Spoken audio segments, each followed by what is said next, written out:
रानी उठो, उठो जल्दी, जंगल में पानी भरने लगा है, अगर देर की तो डूब जाएंगे। सारे बाजार में अफरा तफरी मच गई। दुकानें बंद होने लगी, लोग संभलने से पहले ही भागने लगे। फिर तीनों तेज हवाओं में बर्फ की उड़ती परतों को चीरते हुए जंगल की दिशा में चल पड़े। सुनो रानी, मैं काम पर निकल रहा हूँ, देर हो जाएगी। अरे जाते जाते चाय तो पी लो। हाँ हाँ जल्दी दे दो, वरना मालिक फिर ताने देने लगेगा। पापा, मैं भी आपके साथ चलूं क्या? अरे बेटा, तू अभी छोटा है, मेरे काम में बहुत मेहनत लगती है। पर मुझे भी आपकी तरह अच्छे अच्छे जूते बनाना सीखना है। हे भगवान, कोई बच्चा डॉक्टर इंजीनियर बनने का सपना देखता है और हमारा बेटा जूते सिलने का। अरे रहने दे रानी, ये बड़ा होगा तो खुद समझ जाएगा। बस बस, सारी गलती तुम्हारी है। अगर तुम पैसे कमाते होते तो हमारा बेटा भी बड़े सपने देखता। ऊपर से ये ठंड का मौसम, अब असली मुश्किलें शुरू होंगी। अच्छा ठीक है, नाराज मत हो, मैं चलता हूँ। हाँ चलो चलो, वरना और सुनना पड़ेगा। रानी को हमेशा रवि की कमाई और उनकी गरीबी खटकती थी। रवि दिल का साफ था, इसलिए वो कभी पलटकर जवाब नहीं देता था। लेकिन जिंदगी सिर्फ घर की तकलीफों तक ही सीमित नहीं थी। बाहर समाज में भी लोग उसे उसकी हैसियत और पेशे की वजह से नीचा समझते थे। जूते चप्पल बनवा लो, मरम्मत करा लो भाई लोगों, नए जैसे चमका दूं। रवि अपनी जगह लगाता ही है कि ठाकुर गुस्से में बाहर आता है। अबे ओ, फिर आ गया तू अपनी एक कंगाली वाली दुकान लेकर। कितनी बार कहा है, मेरी हवेली के सामने अपनी एक गंदी ठेला गाड़ी मत लगाया कर। ठाकुर साहब, मेरी रोजी रोटी इसी से चलती है, मैं कहाँ जाऊंगा? लेकिन रवि की बात अधूरी ही रही। ठाकुर ने अपने गुंडों को इशारा किया और पल भर में रवि के हाथों से उसका ठेला छीन लिया। साहब, रहम कीजिए, मेरी एक यही कमाई का जरिया है, कृपा कीजिए साहब, घर में बच्चे भी भूखे हैं। ज्यादा बकवास मत कर, यहाँ दिखा तो पैर तोड़कर भिखारी बना दूंगा, समझा? दुनिया की इस कड़वी सच्चाई से टूटता हुआ रवि भारी मन से घर लौटने लगा। ऊपर से कपास जैसी बर्फ गिरती जा रही थी और नीचे रवि की फटी चप्पलों से ठंडी बर्फ उसके पैरों को चुभती जा रही थी। पर उससे भी ज्यादा चुभ रहा था अपमान का जहर।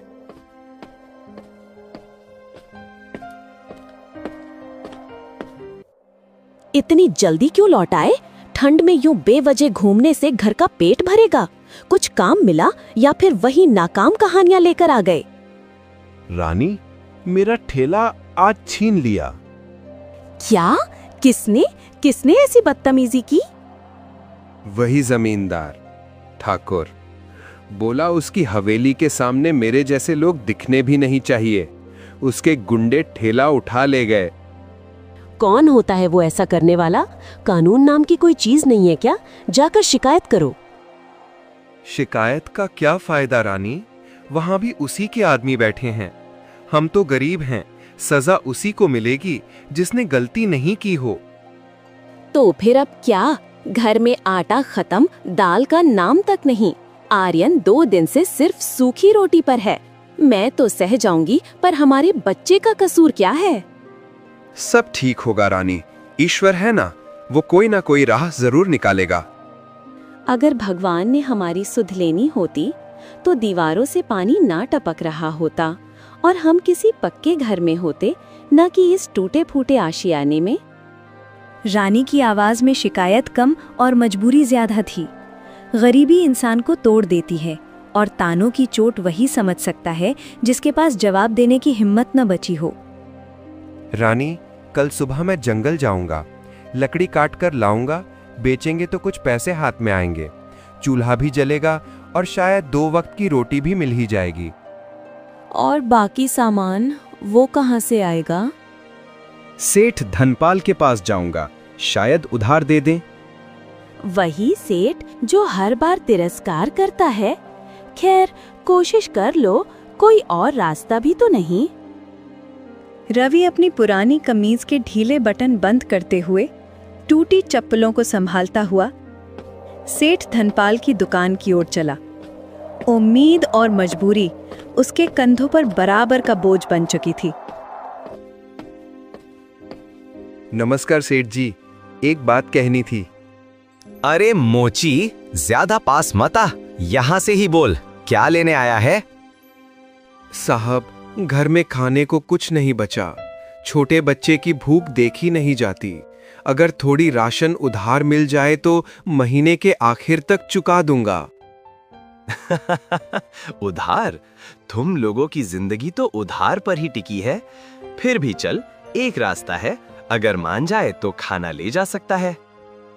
कैसी बात सेठ जी? देख, ये जो तुम्हारा झोपड़ा है ना, उसे मेरे नाम कर दे। बदले में तू जितना सामान चाहे उठा कर ले जा। जीते रहे, खाते रहे, पर घर मेरा। क्या समझा? पर सेठ जी, वही तो हमारी छत है। अगर वो छिन गया तो हम कहां जाएंगे? अरे अगर ठंड से मर गया तो घर का क्या करेगा? सोच ले, ऐसे मौके रोज नहीं मिलते। जिंदगी बचानी है या नहीं? रवि की आंखों में रानी और आर्यन का चेहरा कौंध गया। भूख, खासकर बच्चों की, आदमी को अपने ही सपनों और सम्मान से दूर कर देती है। पल भर की चुप्पी और फिर कांपते हाथों से उसने कागज पर अपना अंगूठा लगा दिया। बस अब समझदार बन गया तू। जा, गोदाम से जितना चाहिए उठा ले, लेकिन याद रखना, अब वो घर तेरा नहीं, मेरा है। कुछ देर बाद रवि भारी थैला लेकर घर पहुंचा। राशन देखकर बच्चे की आंखों में चमक आई, पर रानी को असलियत पता चलते ही उसका गुस्सा फूट पड़ा। तो ये क्या तुमने हमारे सिर की छती बेचा? तुम्हें जरा भी समझ नहीं? वो सेठ मौका मिलते ही हमें सड़क पर ला खड़ा करेगा। रानी, पहले ये तो देखो, इतना सारा सामान लाया हूँ। अब आर्यन भूखा नहीं सोएगा। कुछ ना कुछ रास्ता भगवान निकाल देगा। सब ठीक हो जाएगा, बस भरोसा रखो। भरोसा? किस बात का भरोसा? गलती तुम कर देते हो और भुगतना हमें पड़ता है। उस सेठ के इरादे साफ हैं, वो हमें तबाह कर देगा, और तुम कहते हो ठीक हो जाएगा। फिर भी उन कुछ दिनों में राशन से चूल्हा जलता रहा। रानी की चिंता कम न हुई, पर आर्यन की मुस्कुराहट ने रवि को हिम्मत दी। ठंड बढ़ रही थी और घर की जरूरतें भी। एक सुबह रवि ने सोच रहा हूँ जो थोड़ा और मिलेगा ले आता हूँ। सर्दी की मार कम से कम पेट पर ना पड़े। और वो फिर निकल पड़ा, सीधे उसी दिशा में जहाँ उसका संघर्ष हर बार नया रूप लेकर खड़ा रहता था, सेठ धनपाल की दुकान की ओर। नमस्कार सेठ जी, उस दिन आपने जो मदद की उसके लिए बहुत आभारी हूँ। अगर थोड़ा और सामान मिल जाए तो घर में बिल्कुल कुछ नहीं बचा। एक बार और हाथ बंटा दीजिए सेठ जी। अरे भाई रवि, आज तो दुकान बिल्कुल खाली पड़ी है। जो नया माल आना था ना, वो बर्फ में अटक गया है। सारे रास्ते बंद पड़े हैं। जब आएगा तब लेना, अभी यहाँ कुछ नहीं है। चल अब लौट जा। पर सेठ जी, बच्चा 2 दिनों से भूखा सो रहा है। एक दाना भी नहीं बचा है घर में। कुछ तो कर दीजिए दया। ओए, एक बार समझाया ना, रास्ते जमे पड़े हैं, मेरे बस में कुछ नहीं है। अब तू अपना घर बार देख और चल वापस, यहाँ और मुंह मत लगा। रवि की नजरें चारों ओर दौड़ी। गोदाम, ताक, बोरी के ढेर। वास्तव में कहीं अन्न का एक कण भी नहीं था। उसका सिर झुकला, दिल में उम्मीद टूटती महसूस हुई। वो चुपचाप ठंडी हवा और भारी कदमों के साथ वापस लौटने लगा। रानी, सेठ ने कहा है कि रास्ते बंद हो गए हैं। राशन वाला ट्रक बर्फ में अटका है, अभी कुछ मिलने वाला नहीं। लो, मैंने पहले ही कहा था ना, वो आदमी किसी का भला नहीं कर सकता। पहले घर हड़प लिया और अब बहाने बनाकर हमें भूखा मरवाएगा। उससे बड़ा धूर्त कोई नहीं। रानी, हाथ जोड़ता हूँ, मजाक मत बनाओ हालत का। ये पेट का सवाल है, तानों से खाना नहीं आ जाएगा। पेट की बात समझते तो घर गिरवी नहीं रखते। अब तो आर्यन भी ठीक नहीं। किसे दवाई लाऊं, किसे खाना लाऊं? तुमने खुद हमारा सहारा छीन लिया। घर की दीवारें शिकायतों से भर गईं। गरीबी ने रिश्तों की आवाज भी कड़वी कर दी थी। इसी कड़वाहट के बीच छोटा सा आर्यन सब कुछ समझने की कोशिश में डर से कांपने लगा और फिर अचानक उसकी हिचकियां घर में गूंज उठीं। माँ, क्या अब हमारा घर नहीं रहा? क्या हम सच में बाहर रहेंगे?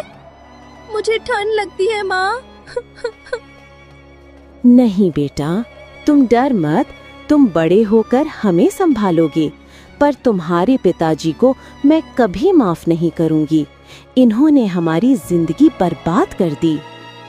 रानी, जो थोड़ा बहुत खाना बचा है उसे बेच देते हैं, कुछ पैसे मिलेंगे, आर्यन की दवाई और खाने का इंतजाम हो जाएगा।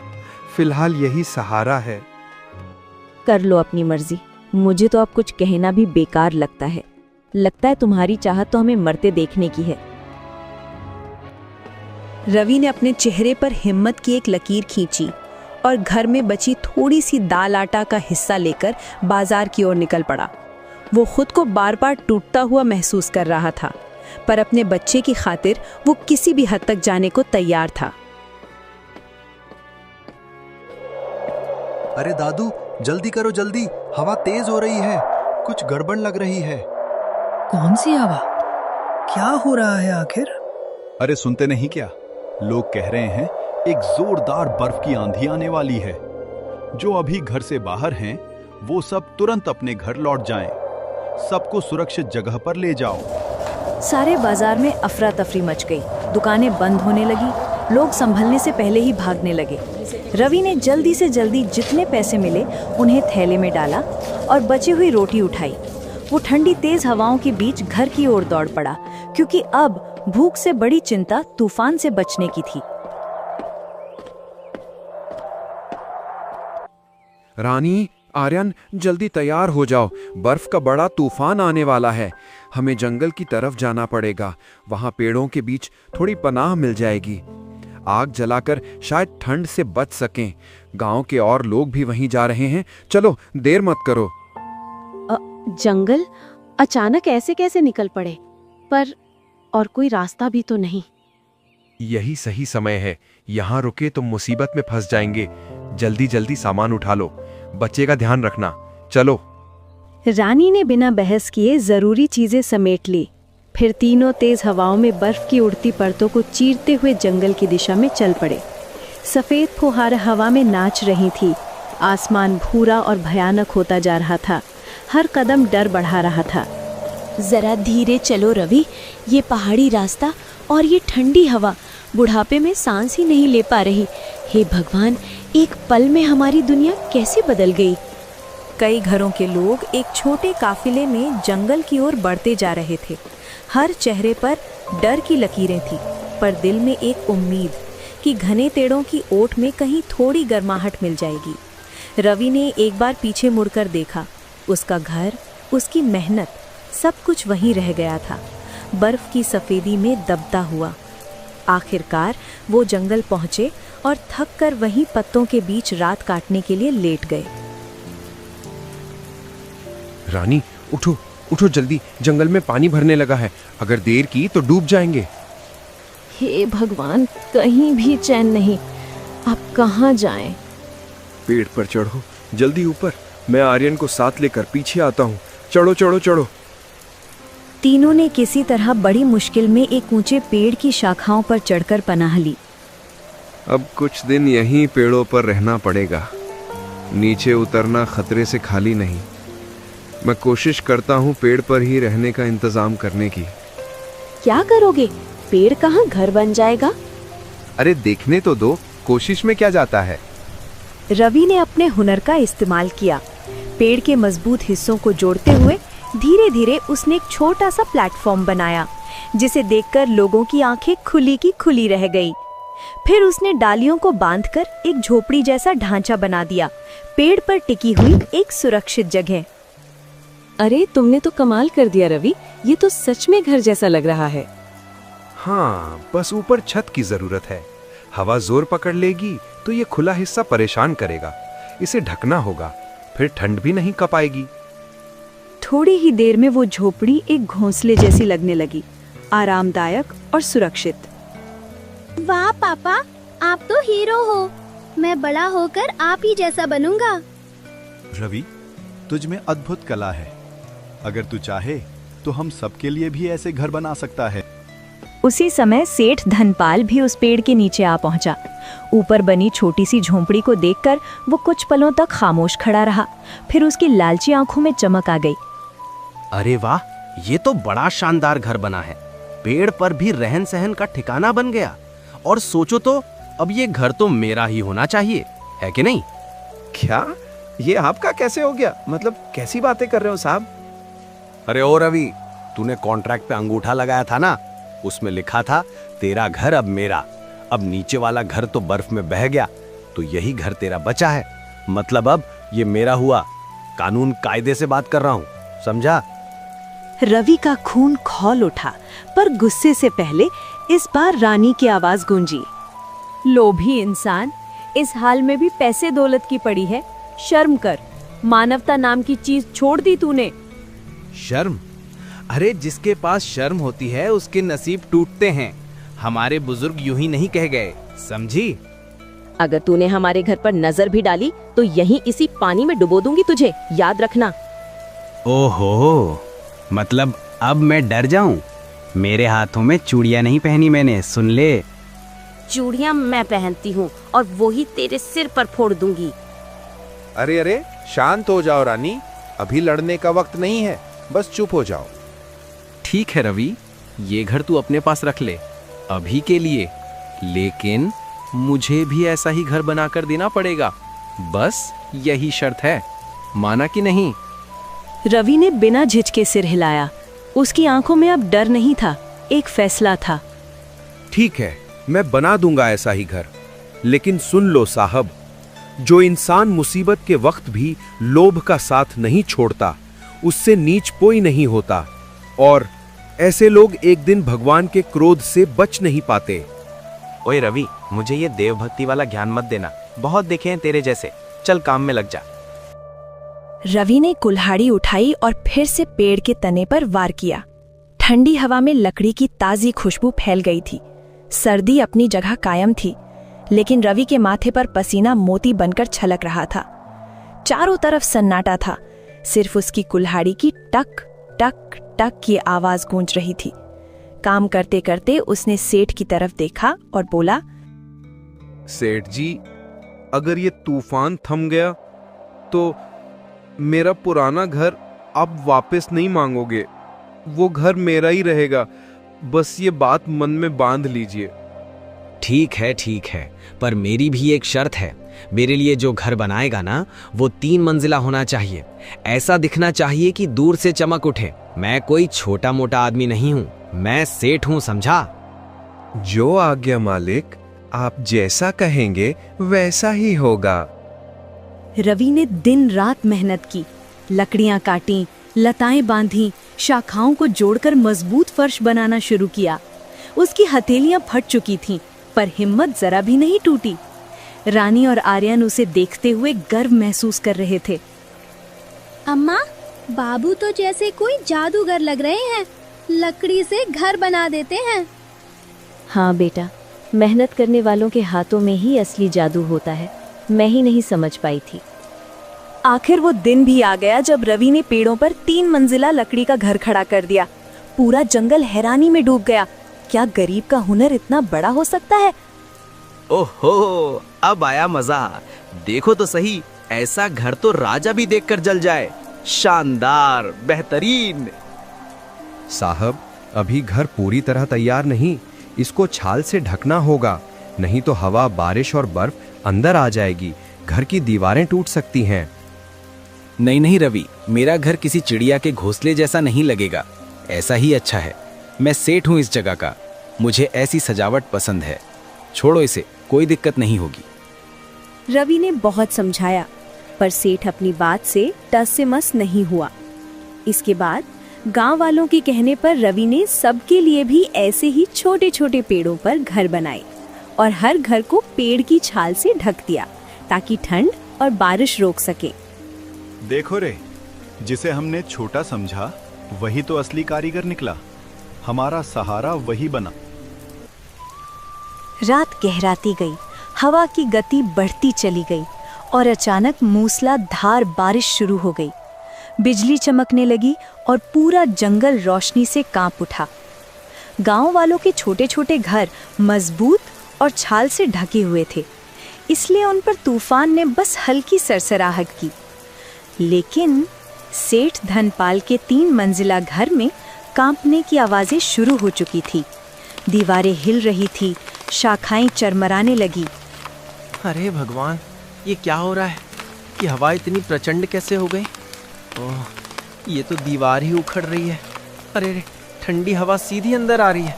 मैं तो जम जाऊंगा रे। कोई है? मदद करो। तभी एक झोंके ने छत का एक बड़ा हिस्सा उखाड़ फेंका और बर्फीली हवा घर के अंदर तेजी से घुसने लगी। अरे रवि, रविया, कहाँ है रे तू? बचाओ मुझे, मैं मर जाऊंगा। घबराया सेठ घर से किसी तरह बाहर निकला। पूरी तरह भीगा, ठंड से कांपता हुआ वो लड़खड़ाते कदमों से रवि के घर की ओर भागा। रवि, कृपया मुझे अपने घर में जगह दे दे। मैं ठंड से मरने वाला हूँ, कृपा कर दे। रवि, इसको याद है जब हमने मदद मांगी थी तो यही हंसता था हम पर। अब हम क्यों मदद करें? रानी, अगर हम भी इसकी तरह पत्थर दिल बन जाएं, तो फिर फर्क क्या रह जाएगा इसमें और हम में? अंदर आओ सेठ जी, जल्दी। बाहर रहोगे तो मुसीबत बढ़ जाएगी। रवि, तू तो बड़ा आदमी निकला। मैंने तेरे साथ कितना बुरा किया, लेकिन आज तूने मेरी जान बचा ली। मैं तेरे सामने सिर झुका दूं क्या? देखा सेठ जी, तूफान हमेशा घर नहीं गिराते, कई बार इंसान को भी बदल देते हैं। ये प्रकृति का तरीका है, गलत को सही राह दिखाने का। सेठ की आंखों में शर्म और पश्चाताप साफ दिख रहा था। उस रात ने उसे नई सोच दे दी, लोभ की जगह इंसानियत चुनने की सीख। सुबह होते होते मौसम शांत हो गया और धीरे धीरे सब लोग अपने गांव लौट गए, नई उम्मीदों के साथ।